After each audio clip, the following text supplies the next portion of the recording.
Geng, kita bertemu kembali. Hari ni kita unboxing Pop Race Nissan Skyline V8 Hakosuka. Ini one of my favorite. Jom kita unboxing. Ini Pop Race. Wow, sangat-sangat cantik. Tengok detail daripada Hakosuka ni, sangat-sangat cantik. Absolutely nice. Detail on this thing very on point. Macam biasa Pop Race, dia boleh buka depan belakang ni, bonnet and engine bay. Okay, sangat-sangat beautiful. Dan punya tayar dia getah, and then base dia besi, quite heavy. And then side mirror dia getah. Kalau boleh tengok depan ni,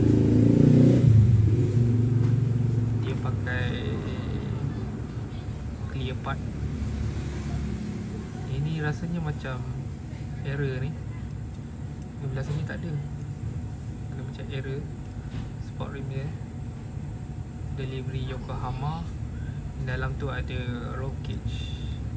Dalam bonnet ada cooler, radiator cooler. Sangat-sangat cantik untuk Hakosuka ni. Kereta ni one of my favorite lah this month. Ini adalah kegemaran aku jugalah, Nissan Skyline. Nissan Skyline First Edition Hakosuka.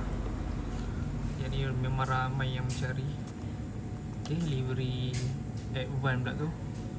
Sangat-sangat cantik. Harga pun tak mahal. Boleh dapat dalam RM50 something untuk satu kereta.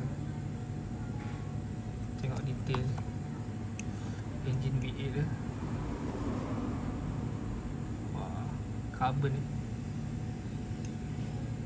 Alright. Okay, itu saja untuk video hari ini.